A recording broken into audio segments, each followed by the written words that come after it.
Good evening, everybody, and welcome to the Friday edition of the Selection Saturday Kickoff Show, presented by both Facebook and YouTube. Tonight we got the helmet selections for Saturday's games as Week 5 continues, and for those of you who have been keeping track, I picked them all right last night, and can't remember all of them off the top of my head, but Tulsa, Western Kentucky, and Jacksonville State all won their games, which now have improved my overall record to 229 wins and 60 defeats, I believe. I think. I don't have the sheet in front of me, sorry. But at least it's 229 wins. So, now comes the fun part where we got 34 games to pick, 34 helmets to bestow upon your feasting eyes, 34 picks to be made, and we are going to start with what might very well be the downfall of me as a picker. We're going into Mid-American Conference territory, and for one viewer of the show, he knows exactly what I'm talking about. Yep, the Mid-American Conference. It's where all my picks go to die. But we did do good last week. I do know that I picked 2 correct conference games out of the MAC, so let's see how things play out this week. Buffalo and Akron. Already, it's starting. We're just trying to figure out which way are we going to go with this. Really, I have no way to go with this. They both aren't doing very well. They will likely not get a bowl bid this year, so the ultimate consolation prize, if nothing else, is to have your helmet appear on one of my shows. So, congratulations, Akron! You just made it onto the show! That's almost like a default pick. They don't have ties in college football anymore, so you can't really push it in that instance. But there you go. I'm taking Akron over Buffalo. Moving right along, Utah State and UConn. Any other time Utah State would look like a sexy pick.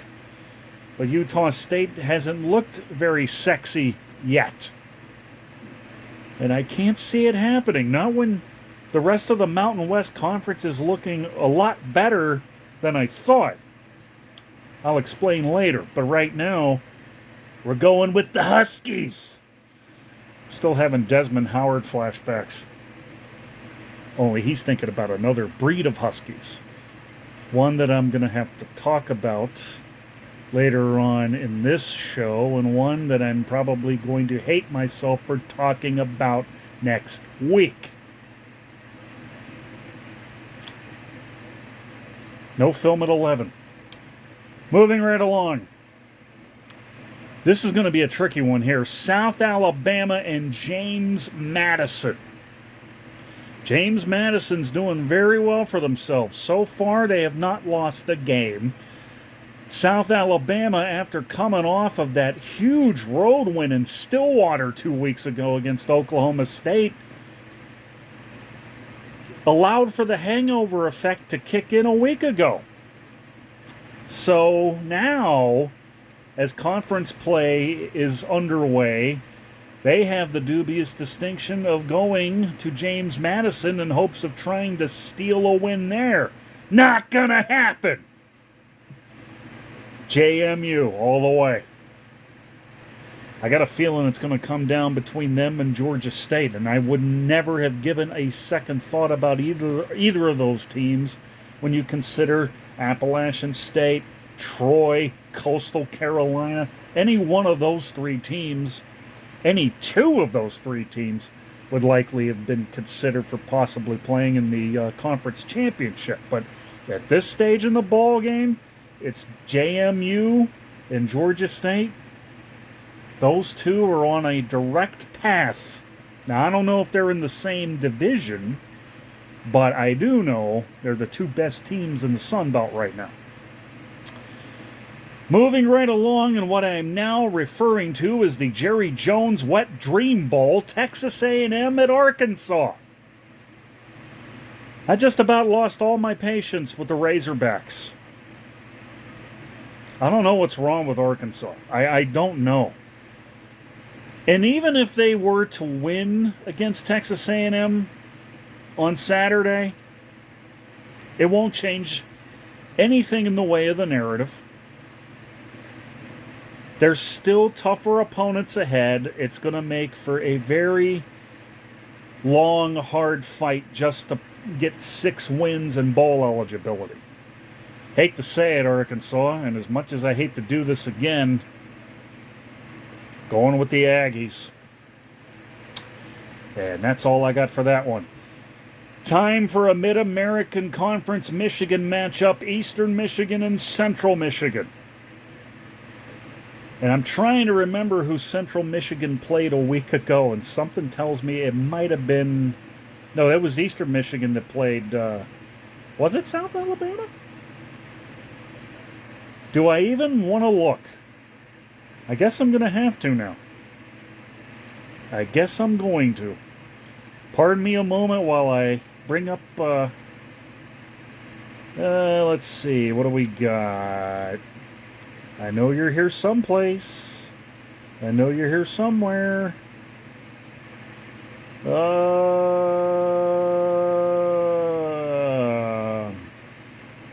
went too far. Yep, I did. Yeah, it was Central Michigan. Central Michigan beat South Alabama last week, so there you go. So now they get to play Eastern Michigan, and do I even dare try to figure out who the heck Eastern Michigan played last week? Why don't we just go ahead and roll that up real quick? I know they're here somewhere too. I know they are. And I think they got shut out. I think they did. Yeah, by Jacksonville State. Ooh. Hello, Mr. Microphone. Almost caught the cord there. Anyway, now that we've gotten those 2 backstories from a week ago out of the way, both of them, I would imagine, are going to come in a little bit angry. Maybe. Although I don't really think of it so much from the standpoint of the Mid-American Conference being anger-ridden. But in that conference, just when you think it always seems to be about the better team, it's the one that beats them that always seems to make the difference. No, I don't know the records. I do know that Eastern Michigan has gone bowling the last couple of seasons. Central Michigan... Can't remember the last time they went to a bowl. But at a time where every game's important, I'm going to almost treat every Mid-American Conference game like it's reverse psychology. Which means I'm going to pick Eastern Michigan, and that's probably going to mean that Central Michigan's going to win. So that won't be the first pick. There will be more over the next several weeks, especially when we get to Halloween, the last weekend in October, when they start playing the MAC on Tuesdays and Wednesdays. Oh, we are going to be very busy by that time. That is a given. Meanwhile, our first foray into the FCS for some games. Well, 2 for starters. William and Mary and the Fighting Musks of Elon.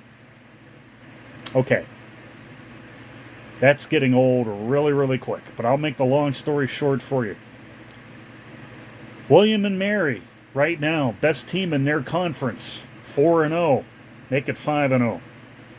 Taking Mike Tomlin University. That's where he played his college ball, at William and Mary. Now we have South Dakota and North Dakota State. And this one's a no-brainer. We got to ride with the Bison. Meanwhile, back to the MAC. Miami of Ohio and Kent. I almost laughed at the pick, or the fact that I had to pick this game. And then I looked at the records. And it pretty much convinced me that this one's a no-brainer. Miami of Ohio. I believe they're 3-1 right now, are the Red Hawks. So they definitely could pose a problem for some teams, and most notably my picks later on. So we're going to ride with the Red Hawks. That takes care of the first quarter of teams in the pecking order. We now go to our second tier of picks, beginning with Arizona State and Cal. You know,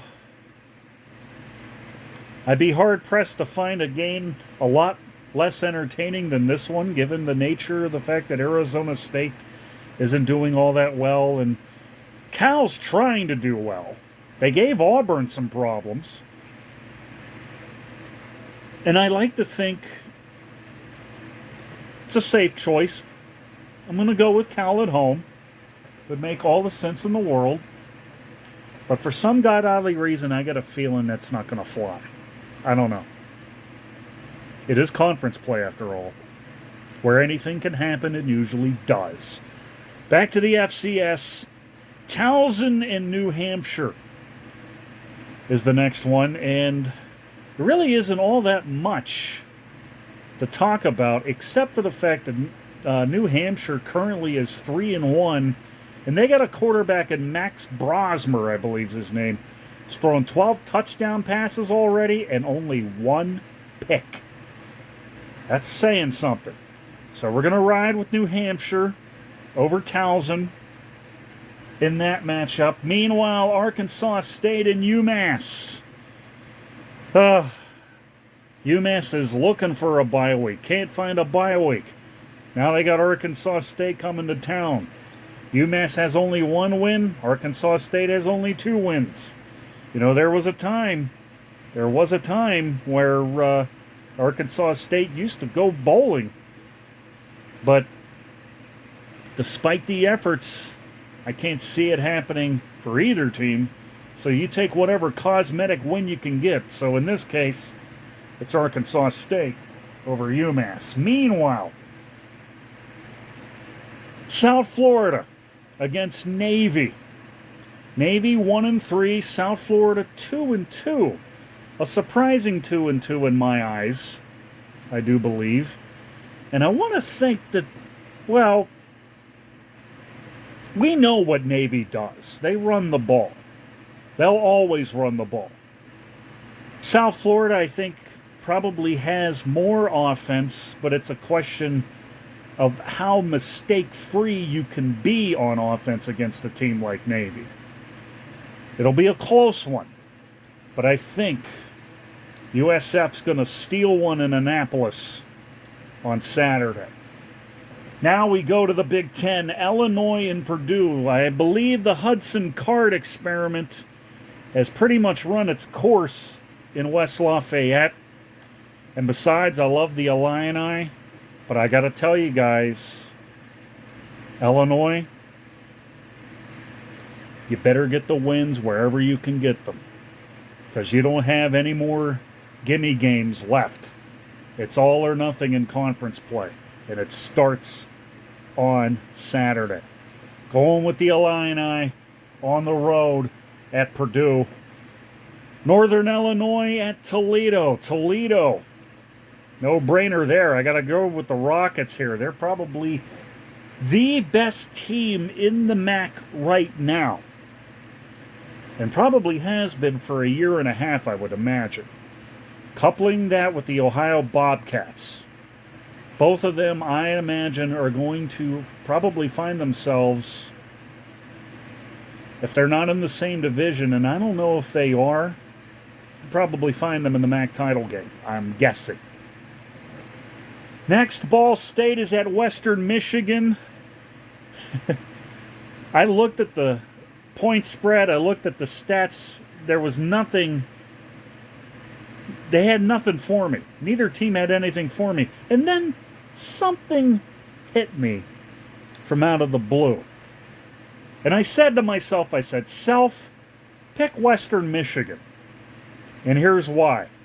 Because this Bronco team will score more points than what Denver put up when they got shellacked by the Miami Dolphins last Sunday, 70-20. So Western Michigan over Ball State, and I think they could cover Denver's points. I don't know if they'll cover the spread against Ball State, but they will certainly cover Denver's points. Will the real Broncos please play? Now we have, what do we got? We got Villanova and Albany. Yes, Albany. And I've been wrong. I've been so wrong about Albany. I've been calling them the Greyhounds all this time. My apologies to any of the Albany fans out there.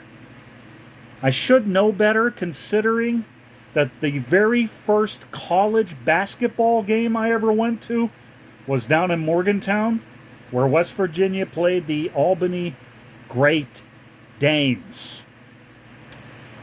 So, my apologies.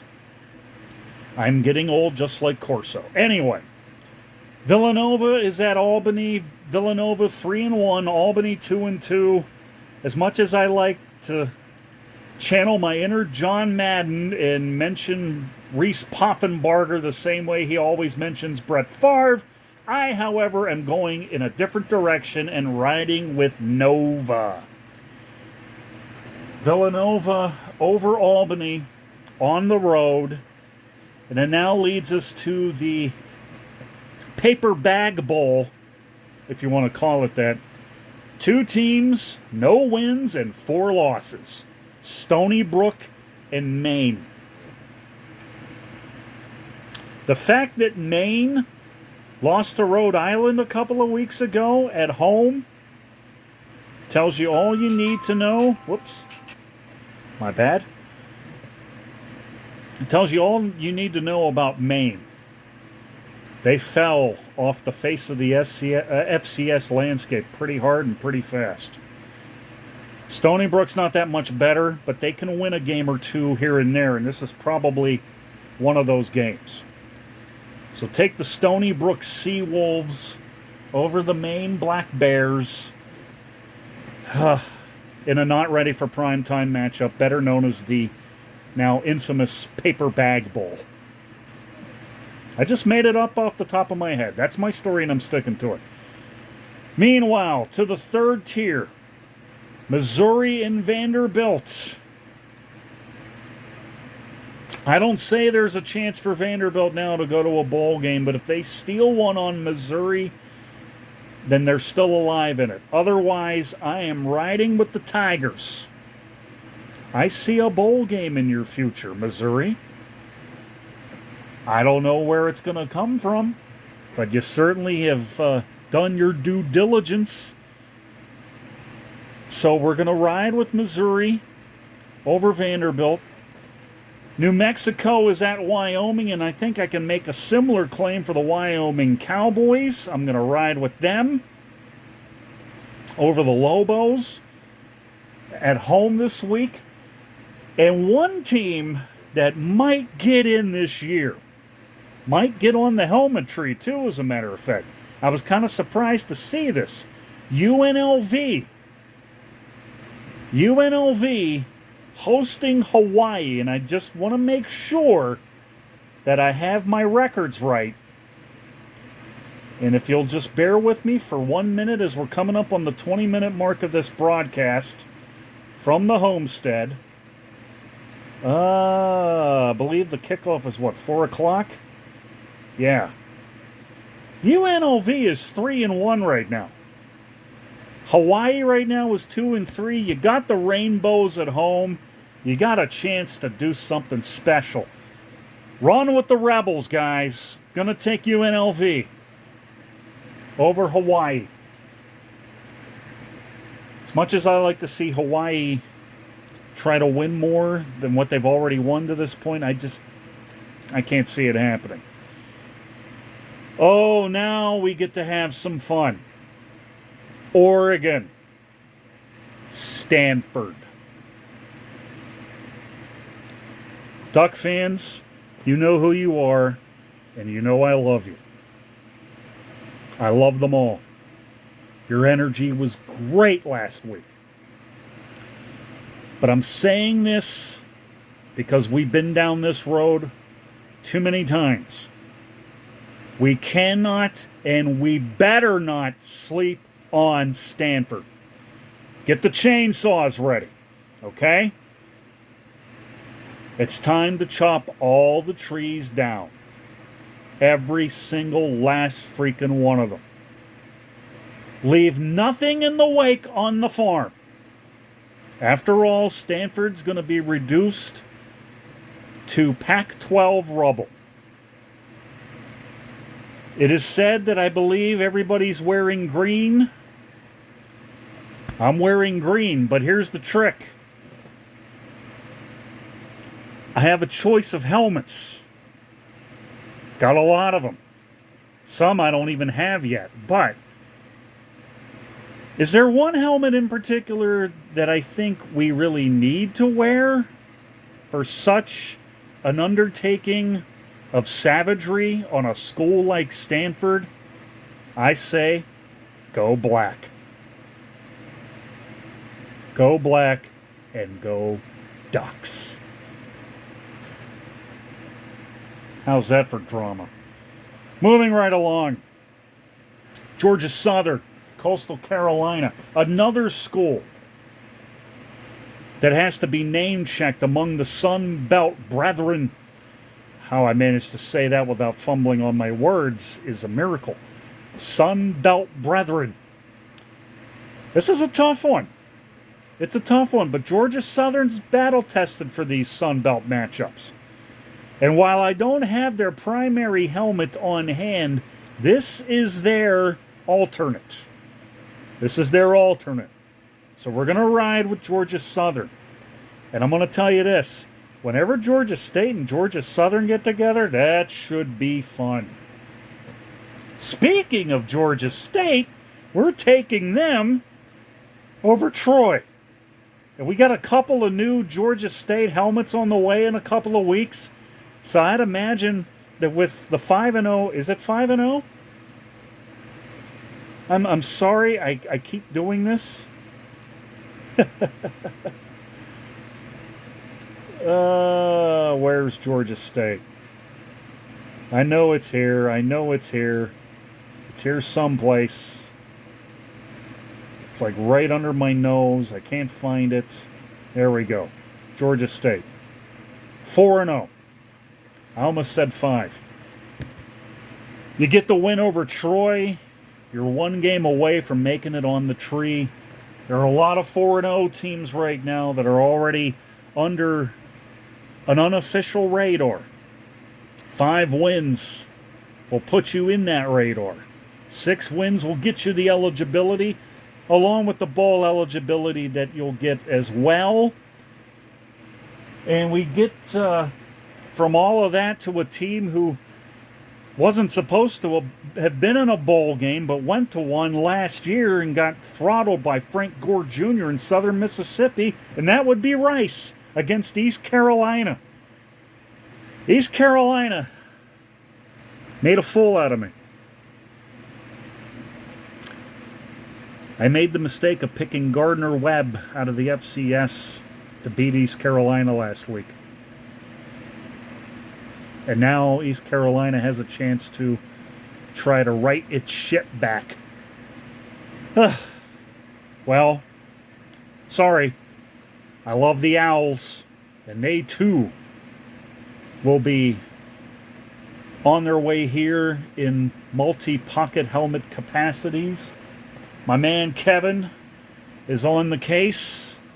We're hoping for some new additions to the tree this coming holiday/bowl season. So now we go to another team that might find its way on the helmet tree, and that would be Texas State. And I didn't realize this, But I'm scrolling through, and I was. Now my iPod is being a pain in my keister right now, so you'll have to bear with me one more time. Texas State is 3-1 right now, and they're going up against 1-3 Southern Mississippi. I may as well just leave the iPod right where it is. Texas State, which of course earlier this year upset Baylor, and it doesn't look so much like an upset now. They look like they might be the real thing. So we're going to ride with the Texas State Bobcats over the...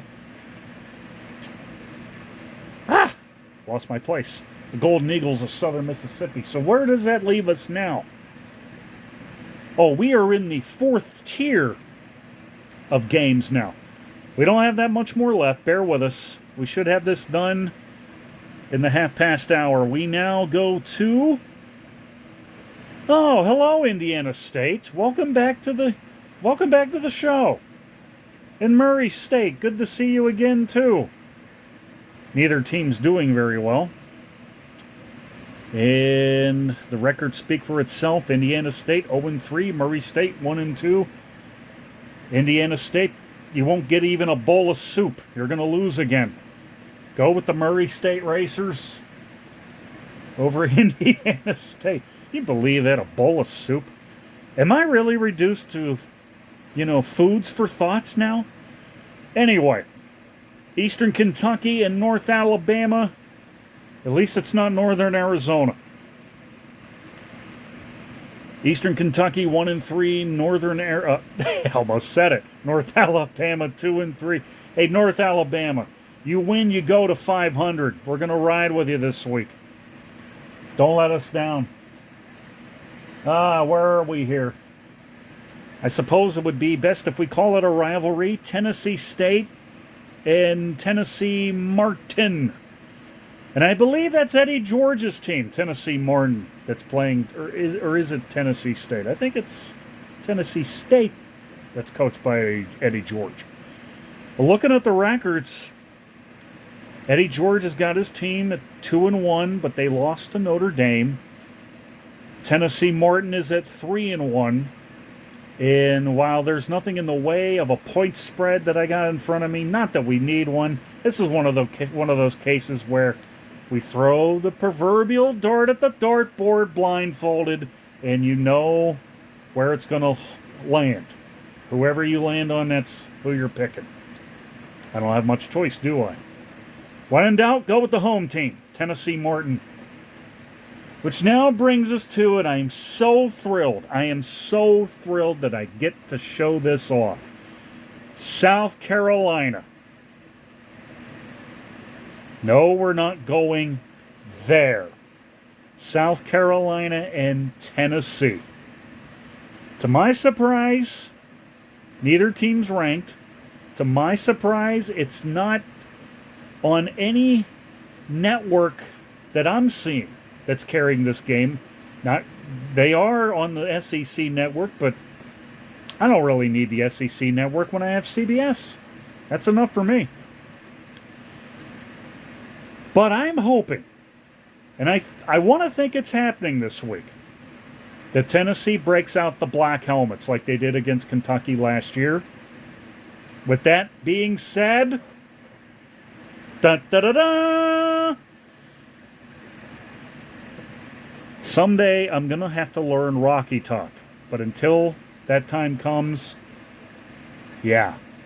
Is that not a thing of beauty or what? Orange stripes, orange tees. Whenever Tennessee scores a touchdown and the lights start to go crazy at Neyland Stadium, it is a sight to behold.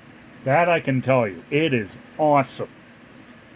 That's why I was very, very hooked. I was hooked on Tennessee after that, thinking, whatever you do, don't change a thing with that.